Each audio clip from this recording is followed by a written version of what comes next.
One of the go-to species for fall fishing is the white bass. Not only is he a hard-fighting game fish, but he's very plentiful in almost every reservoir and lake and river across the entire Southeast and Southwest. We talk about how to find and catch them on this week's episode because Fox Sports Outdoors is on the air right now.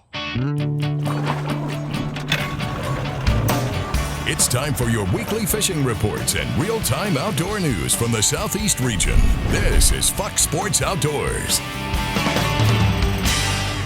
Hey everybody, so glad you're along with us on this week's episode.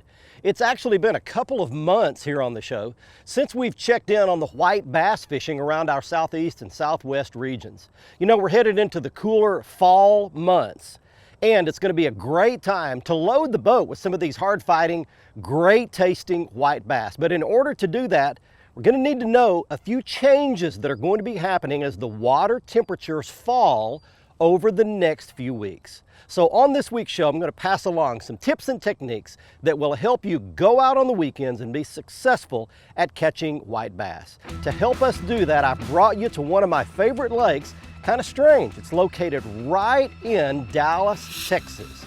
This is Lake Lewisville, and it is just off the runways at Dallas-Fort Worth Airport, and it's home to some really good white bass fishing. So we're going to go out, take the Tracker Pro Team 195 rigged out with the Mercury 154 stroke, drive our way around Lewisville and see if we can't point out some of these tips and techniques for you on this week's show. While we're doing that, we're taking you around the region for your fishing reports from our expert team of insider reporters for your upcoming weekend. Hey, let's get this party started right now back at the FSN studios. Here's your weekend planner.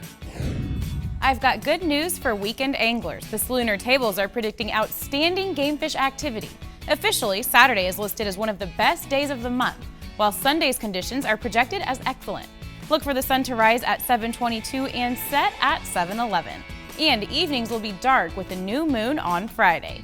We'll be right back with fishing reports from around the area. And I'll return with 2008 Bassmaster champion Alton Jones for this week's Ask the Pro segment. Fox Sports Outdoors is brought to you by Exide AGM Marine Batteries. Starts like new, stays like new longer. Motor Guide Trolling Motors, because accuracy matters. And Nitro Performance Fishing Boats. Champions aren't born, they're made.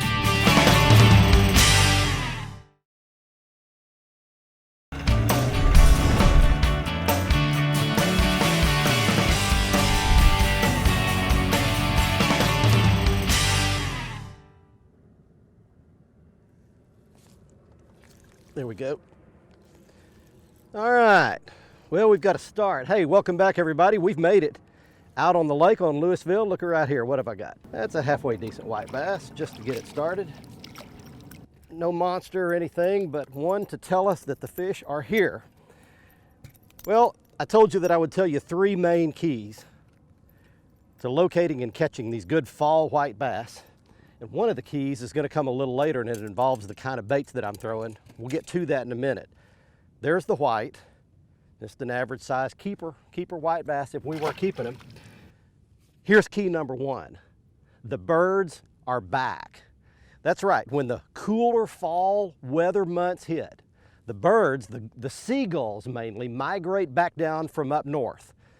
They've gone other places, they've gone down to the coast, they've gone north, but they've not been right in our Southwest and Southeast regions. And when this weather begins to cool off, the birds move back in, and the gulls will stay here all winter long, all during the cold months, and they will lead you right to the fish. As you can see, we've got a few gulls flying around the air. We've got a few sitting on the water. They don't have to be actively diving at the water. As long as you've got birds in the area and you find groups of seagulls, they will find the shad or the bait fish, and the white bass will be somewhere in the vicinity. So you drive around, you locate that flock of birds, sit down in that area, fish around that spot.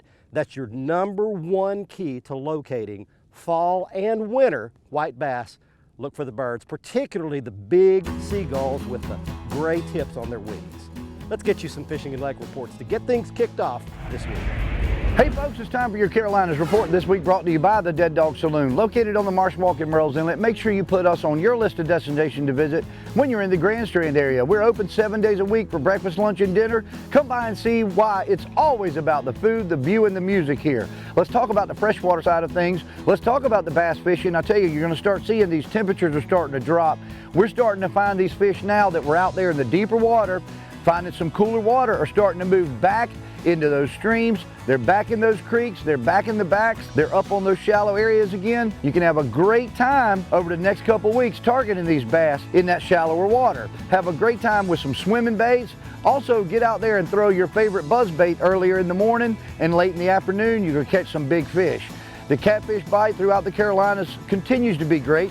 The Cabela's Tournament Trail just held a tournament up on Lake Watery, and they had a huge winning bag from my good friend, Mr. Lee Hardy. Also in the freshwater side of things, look for the striped bass to continue to start to school up. Lake Murray, Captain Jason Bennett tells me that they are now starting to do some of that schooling in the morning and the afternoons, but they've been packed up on that bait right now, and he's catching them good on live bait. Deep fishing, just doing his slow drift across those baits and catching some nice stripers this time of the year. This has been your Carolinas Report, brought to you by the Dead Dog Saloon. Remember, fish smarter, not harder, and keep your chaos organized. Wow, I want you to look at all this. These fish are just blowing up all around the boat. Well, here's your next key. We talked about finding the birds and locating the fish, but if you see this, obviously you've got fish. In the fall, a lot of times, those shad will migrate to the surface, and as you can see all around us, they're just blowing up everywhere. You start seeing that, that's your dead, absolute deadlock cinch indicator, is when you've got fish blowing up around the surface like this, you're in them. And here's one right here. That's probably gonna be a small, well, now he's actually fighting, but it's a small one. All right, well, we've got them going. They're everywhere in here. Find the birds, find the shad on top. You've located the white bass in your favorite lake. We'll be right back.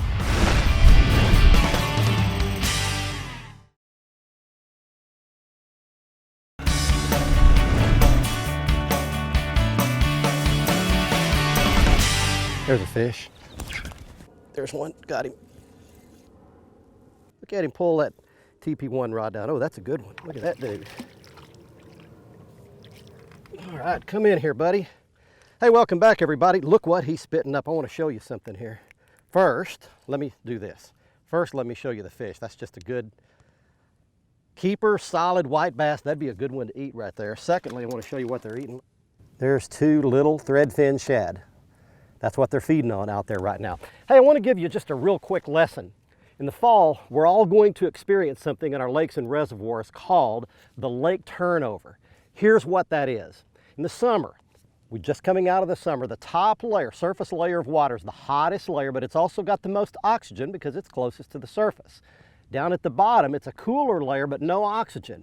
It's separated by a thermocline. In fact, I can probably show you, I think I have a shot of what a thermocline looks like, but it's a little fuzzy area that separates the less or no oxygen water down beneath with the more oxygenated, warmer water up above. Well, in the fall, as these cool fronts come through, the top layer of water begins to cool. Cooler things are heavier, they sink just like air, so that cooler water begins to sink down to the bottom, and literally the two layers of water swap places or turn over. All the temperature of the water becomes basically the same from the surface to the floor of the lake, and the fish can feed anywhere. They get a lot more active, and many times they'll feed up more toward the surface like they're doing today. That's your quick 101 lesson in the fall lake turnover. Let's get your fishing and lake reports from where you live. This part of the program is brought to you by Visit Jacksonville. Northeast Florida offers great fishing, family-fun beaches, top restaurants and resorts that are easy to get to, and offer outdoor fun for everyone. So come on, visit Jacksonville. Well, Alabama fishing off Dolphin Island has really turned on the last few days. I was talking to Captain Charlie Gray over at Dolphin Island. He's been catching limited numbers of spotted sea trout in that 2 to 4 pound class. These are really nice early fall spotted sea trout. He's catching them on popping corks with live shrimp or live croakers. He's fishing in Mississippi Sound to the low end of Mobile Bay, and he recommends fishing early in the morning, as early as you can get it during a flood tide.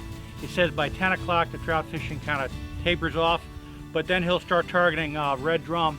There's plenty of good redfish around. He's catching some limits of those. The reds are under bait fish pods. Offshore in Alabama, Spanish mackerel fishing has been very good around the beaches. Most of these fish are caught by cast jigs or slow trolling with small spoons like Clark spoons. The snapper fishing ends in Mississippi September 5th. It's 2 a day. If you want some, go get them.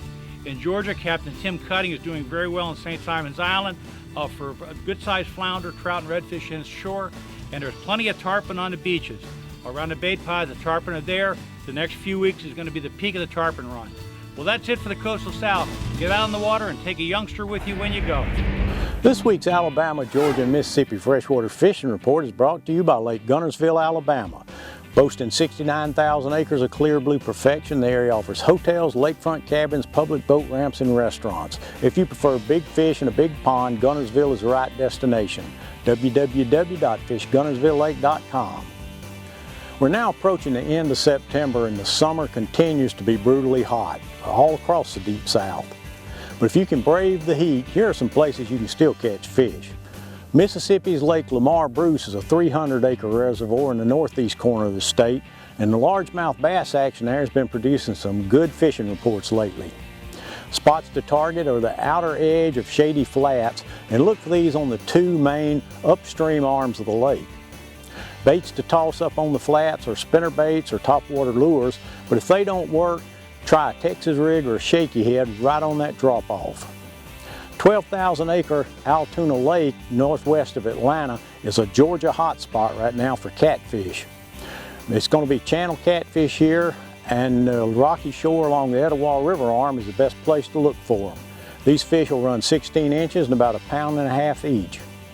In Alabama, the early morning topwater bite is on Demopolis Lake.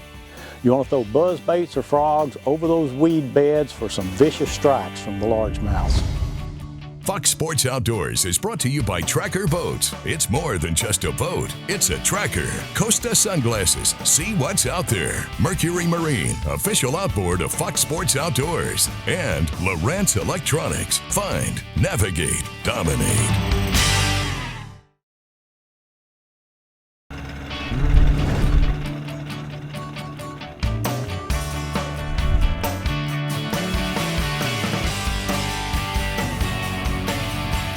Swimming it up. There, you got it. Worked perfect. Just like it's supposed to. Hey everybody, we're talking white bass fall 101 principles today. How you can catch a bunch, that's a good one. How you can catch a bunch of them in the fall as the water begins to cool. There you go, nice fish. Back he goes, that could be a little hybrid cross. So here's the deal. As this water begins to cool off, the bait fish, the shad, are going to begin to migrate shallower. They've been hanging out down in that cooler water. Now the cooler water is on top. Bait fish move up. Game fish are going to move up behind them. The white bass are going to be right underneath those shad and those bait fish. So what you have to do is change your presentation. It's all about the technique. In the summer, when they're on the bottom, it's a jigging technique, vertical, straight up and down. In the fall, it becomes a horizontal technique or a cast. So regardless of what bait you're using, you want to make casts. So we're in fish, I can see them on my sonar, and you want to cast it out, not necessarily a huge long cast, but you've got to get it horizontal. You want to let it go down about where you think the game fish are. They're about halfway down right now, so I want to let it go down about halfway. We're in 30 feet of water, I want it about 15. I can count about 10, 12 seconds, something like that. Click the reel into gear and swim the bait along. We'll show you some baits at the end on the Academy Right Stuff that are critical, but you can use a tail spinner, a grub. You can use a spoon, although it's not ideal. You can use a lipless rattling crankbait. Lots of baits that you can get suspended halfway or partially between the floor of the lake and the surface. You want to keep that rod tip held high and swim the bait up. White bass will chase and strike on an upward technique, an upward path, much better than they will when your bait is going down. That's a good tip for you this fall when the water's cooling off. Time for more fishing and lake reports for you. You know, just like your boat and your motor, maintenance on your fishing reels will ensure their performance and longevity. Lucas Marine Products has this fishing reel oil that is top quality. It's made by the #1 producer of oil, lubricants, and performance products in the world. A few drops on a reel changes it better than new. Check them out, lucasoil.com. Hey guys, welcome to this week's report. If I were going to fish in Tennessee and Kentucky this week, here's what I would do. First off, if I were bass fishing, the fish are starting to really move shallow, and that's a fall thing. That means, you know, the lakes, the temperatures are cooling off. A lot of them have been drawn down, which gives you more shallow water opportunities. And by and large, the shad are starting to move. And they're moved from the main lake, from the deeper water, to the backs of the shallower, flatter pockets. If I'm bass fishing this week, I'm chasing those shad. I'm starting at the mouths of the creeks, and I'm hitting every little place between the mouth of the creek and the backs of the creek, looking for bait. You watch for birds, you watch for bait fish activity, and certainly watch for schooling bass. Topwater bait, shallow running crankbaits, the lipless crankbaits, spinner baits, and swim baits are going to be the key. That's the thing right now. Any hump, point, channel swing, shallow spot, just ambush spot, that's where you're at. Catfishing is also really good in this region right now. The Tennessee River, the Cumberland River are on fire. Because of the drawdown, we've got current, and current makes those catfish bite. So just find you any current break, current eddy, and anchor up and put you out some cut bait, and it's happening. The crappie bite should start any day now. Shallow cover, next to current, next to deep water. Guys, it's getting good. It's turning fall, and we can't wait. We'd love to see you on the water. God bless. Up off the bottom, I can see these fish on my graph. I am on a wad of fish about 10 feet up off the bottom. There's a bite. He's got it. He's got it. Got him. All right, we got a fish on. Let's see what we got. It's big, whatever it is. Oh, it's a giant hybrid. Look at this dude. Wow. Big old hybrid.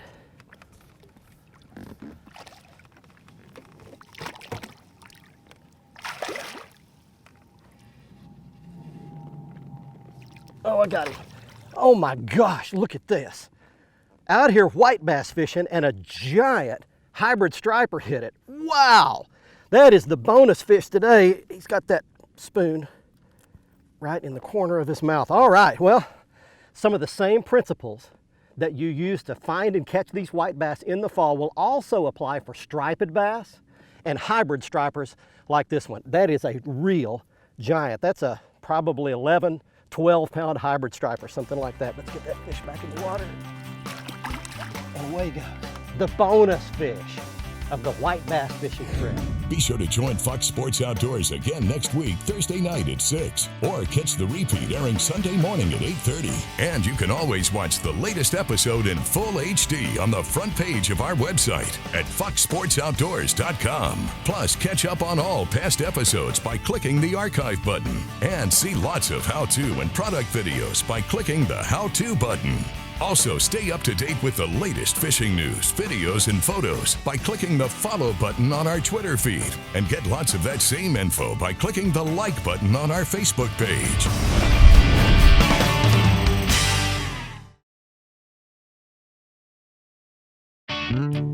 Fox Sports Outdoors is brought to you by Academy Sports and Outdoors. Right stuff, low price, every day. Lose, fueled by passion, driven by innovation. Feel the difference. Gene Larue and Bobby Garland Lures. With our baits, a good day of fishing is in the bag. And Strand Fishing Lines, the standard of dependability. Welcome back, everyone. It's time for the Ask the Pro segment, where viewers get questions answered by top anglers. This week's inquiry comes from Nick, who asks, what is the prime water depth for sinking a fish attractant for crappie? For the answer, we found Alton Jones, a Bassmaster Classic champion who also happens to love crappie fishing. You know, the best depth for a crappie brush pile really depends on the lake that you're fishing and that you're putting the brush pile out in. Here's my general rule of thumb. In clearer water, lakes like Whitney, Possum Kingdom, Lake Belton, you want to put those brush piles in a little bit deeper water, maybe anywhere from 18 down to 25 feet of water. If you get in a shallower, dirtier type lake, lakes like Aquila, Lake Waco, Cedar Creek, Richland Chambers, tend to go a little bit shallower with them. Try the 12 to 15 foot depth range, and you're going to catch some huge slabs by employing that tactic. Thank you, Alton. If you have something to ask one of the pros, simply visit us online at foxsportsoutdoors.com and follow the Ask the Pro link to submit your question. Now it's time to give away a new pair of sunglasses on the Costa Catch of the Week. Every single week here on the show, people win Costa sunglasses in the Costa Catch of the Week contest. And it's time right now to announce this week's winner. She is Lavinia McDuffie of Demarest, Georgia, showing a 5-pound, 8-ounce rainbow trout she caught at Lake Burton, Georgia. And it's a new lake record trout for Lake Burton. If you'd like to be our next winner, just go to our website at foxsportsoutdoors.com, click on the Costa Catch of the Week area, the right side of the front page, follow the instructions to enter your big fish photo. And if you'd like to see all of the Costa frame and lens styles, go back to our front page, click on the Costa logo, and you can see all of the fantastic frames and the 580 polycarbonate and glass lenses and all the combinations, including the frame and lens combination I was wearing on this week's episode. This one is called Trevally. Next up on the Academy Right Stuff, it's the right lures to catch suspended white bass up off the floor of the lake, and it takes special lures to do that. Beginning at the top of your screen, it's a tail spinner, a heavy lead weighted lure with a single treble hook, a spinning tail. It'll get you down to those depths and reel through the middle range. Next up, it's a lead jig head with a grub on the back, a plastic grub. That is a Jean Larue Rally grub. Next up, it's a lipless rattling crankbait, especially for those fish that are busting on the top or are fairly shallow. And finally, if all else fails, you can reel a chrome slab up through these fish. Many of you will remember a gentleman named Doc Geiger, who used to be the insider fishing reporter for the state of Oklahoma right here on our show. Well, now Doc puts out a daily email thought for the day. I subscribe to it and I read it every day. I'll tell you how you can do that shortly. But this one in particular really caught my attention. It goes something like this. There is a truth about life that is illogical. As long as you are all about you, you will never be happy. You can't fulfill you, no matter how hard you try. You can get yourself exactly the way you want, the right size, the right look, the right car, the right job, the right bank account, and you still won't be happy. You can't acquire, consume, or exercise your way to happiness. But what you can do is serve and volunteer your way to happiness. You were built to serve others. Selfishness leads to unhappiness. Selflessness leads to happiness. I didn't invent the concept, but I'm just telling you that that is the truth. That's the way it is. If you'd like to subscribe to Doc's email daily thought for the day, all you have to do is go back to our website at foxsportsoutdoors.com, click on the Contact Us link at the top of the page, send us your email and that you'd like to subscribe to Doc's daily thought for the day, and we'll make sure that you get on the list. I hope you enjoyed our 101 refresher course in fall fishing for white bass. We passed along some principles, some techniques that will help you put a bunch of white bass in your boat during the upcoming cooler fall weather months. We'll see you right back here next week. Until then, I'm Barry Stokes saying be safe, have fun. Bye-bye, y'all.